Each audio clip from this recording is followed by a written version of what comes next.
Well now, my wife has been complaining for some time that the shower, that's an electric shower in the house, is either hot or freezing cold. And not having showers myself, I like a bath.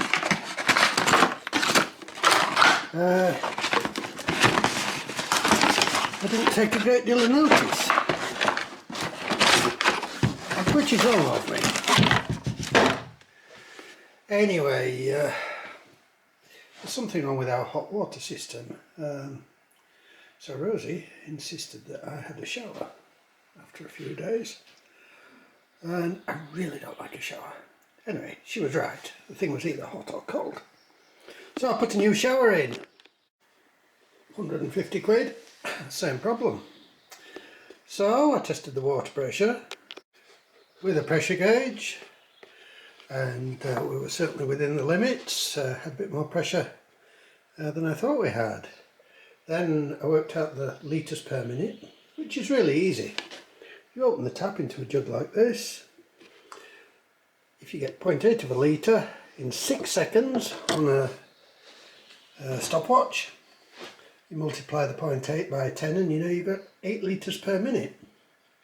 Anyway, we had plenty of litres per minute for the particular shower that we'd ordered. Now where we live, on top of a hill, on a farm, I think what happens is, as soon as a cow drinks out of a trough, the trough starts filling and our water pressure drops, and that's happening all day long. So I've decided to feed the shower from a cold water tank in the loft instead, and having done a bit of research, I bought this Stuart Turner pump,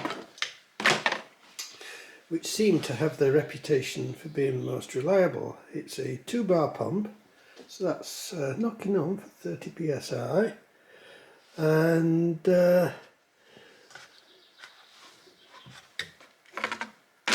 I'm going to put it in line with the shower and see what happens. One of the benefits of feeding the shower from the loft is the water in the loft will already be partially heated, because the loft does get very hot under a blue slate roof.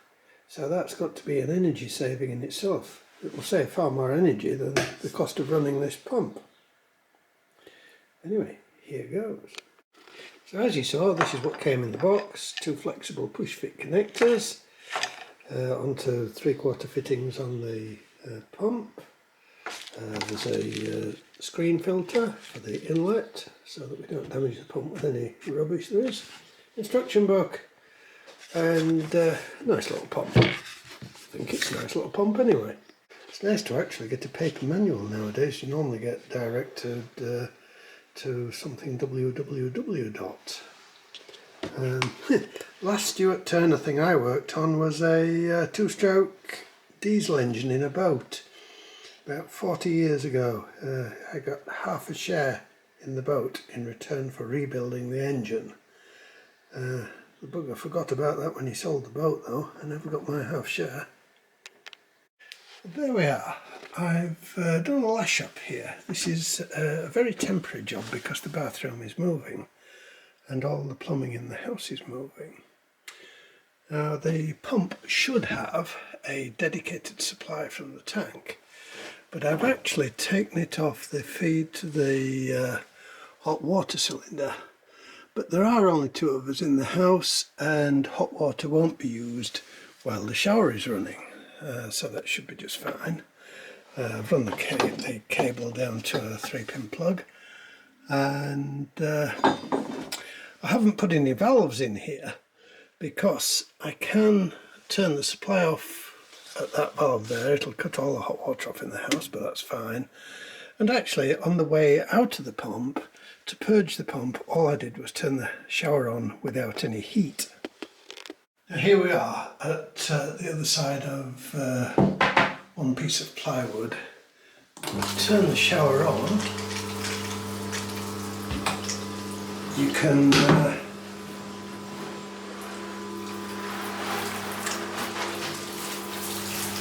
barely hear the thing running, and there is plenty of pressure for a shower, It's not a power shower, but it's fine. Anyway, it seems to have cured the problem that we had with the shower, so all's good for now. Fairly quiet running, you can't hear it from the bathroom, but obviously you can hear it when you're standing next to it, so I'm really pleased. Well, here we are again, 3 months later. Pump's been fantastic, don't notice the noise at all, no problems with the shower, and when our son comes home from the RAF, he always says how nice the shower is, so that's a success. I'm demolishing this airing cupboard now, and we're moving into the new bathroom, and we will be continuing to use this pump because we like it. So I hope this little video helped you and pointed you in the right direction. If your shower keeps cutting out and going cold, you probably just haven't got enough pressure to keep it working, and I would definitely recommend one of these pumps.